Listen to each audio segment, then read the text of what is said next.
Tervist, Pontjava vaatajad! Tänaseks osaks oleme tulnud siia Elvasse kaunide männimetsade vahele ja täpsemalt Tartu 35. jooksumaratonile. Ja miks me siia tulime? Just sellepärast, et testida Tamroni uut 70-200 objektiivi. Ja lähmegi vaatame raja äärest, milleks objektiiv võimeline on ja mida see täpsemalt endast kujutab.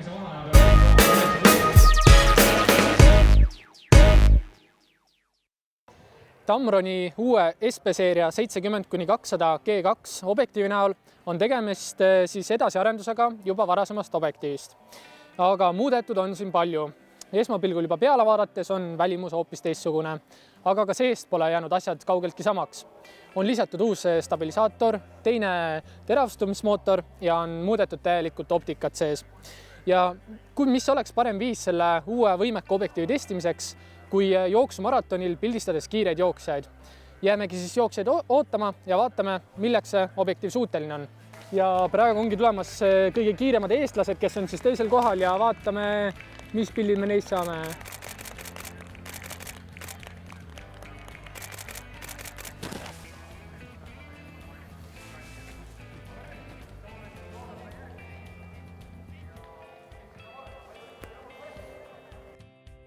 Uue objektiivi näol on Tamron hakkama saanud millegi tõeliselt enneolematuga.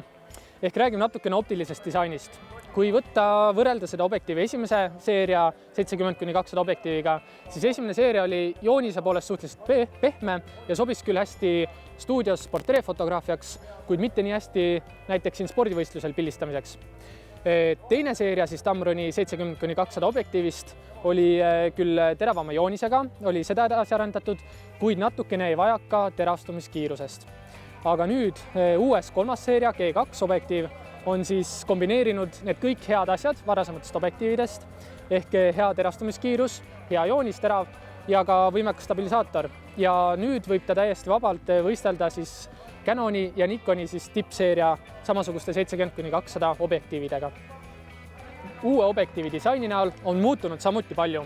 Kui vaadata siia küljele, siis võib alguses täiesti hirmutav näida, kui palju siin erinevaid nuppe on, et milleks objektiivile üldse nii palju neid vaja on. Aga lähemalt vaadates tunduvad need kõik väga kasulikud olevat.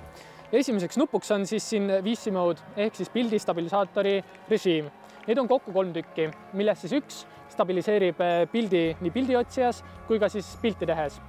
Ja teine režiim on siis mõeldud näiteks, kui liiguta kaasa ehk panning võtete jaoks. Ja kolmas režiim on siis selline režiim, mis stabiliseerib pildi alles siis, kui pilti teete. Ehk läbi pildiotsia vaadates ja terastudes see pilt ei ole alguses stabiliseeritud. Liikudes edasi on siis selline nupp, mis on enamustel objektiividel olemas, ehk siis stabilisaatori välja sisse lülitamisnupp. Ehk kui panete statiivi peale, siis võite julgelt selle välja lülitada. Kolmandaks nupuks on siis ka hästi tuntud nupp, mis on siis autofookuse ja manuaalfookuse ümberlülitamise nupp. Ja viimaseks nupuks on siis nupp, kus saab piirata siis autofookuse kaugust. Ehk on siis full ehk täisfotofookus ja lõpmatusest kuni 3 meetrini.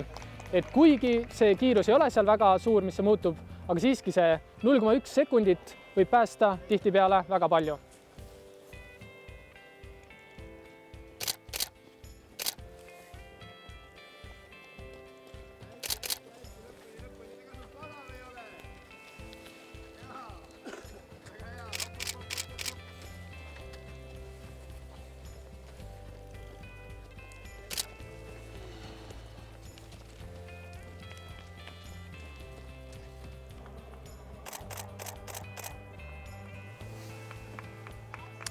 Rääkides Tamroni uuest objektiivist, siis teravustamine on sellel vägev. Ehk pandud on siia uus uuesti mootor, mis on siis suurema väändemomendiga ja ka väga võimekas. Ehk siit kiiresti tulevad jooksjaid vaheldusvalguses, suudab see objektiiv tõesti väga kiiresti kinni pidada. Ehk vaatame täpsemalt siis, kuidas ta selleks võimeline on. Ja ilma naljata tuli jooksja ja objektiiv hoidis seda ilusti fookuses ja sain teha kaunid pildid.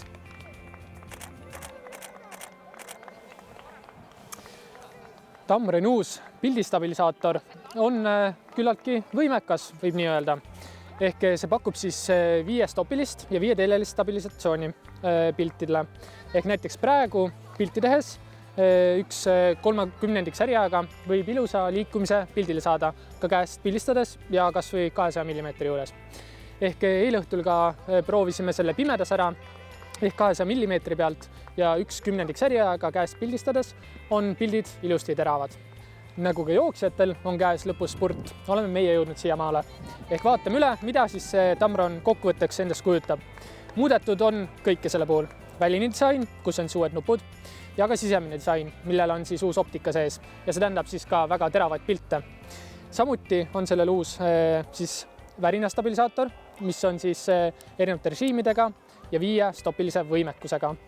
Ja samuti on sellel ka siis täiesti uus teravstumismootor, mis siis töötab vägagi kiiresti ja väga suurel alal. Et olla kursis kõigi fotoalaste uudistega ja lahedate videotega, jälgi meid siit YouTube'i kanalilt ja võid ka panna meeldib videole, kui meeldis. Aga et järgmist näiteks Tartu rattamaratoni pildistada, leiad siis needsamad Tamroni 70-200 G2 objektiivid Fotopondist, mis on olemas nii Canonile kui Nikoni peegelkaameratele ja need lingid leiad siit samast mugavalt video alt. Peatse jälle nägemiseni!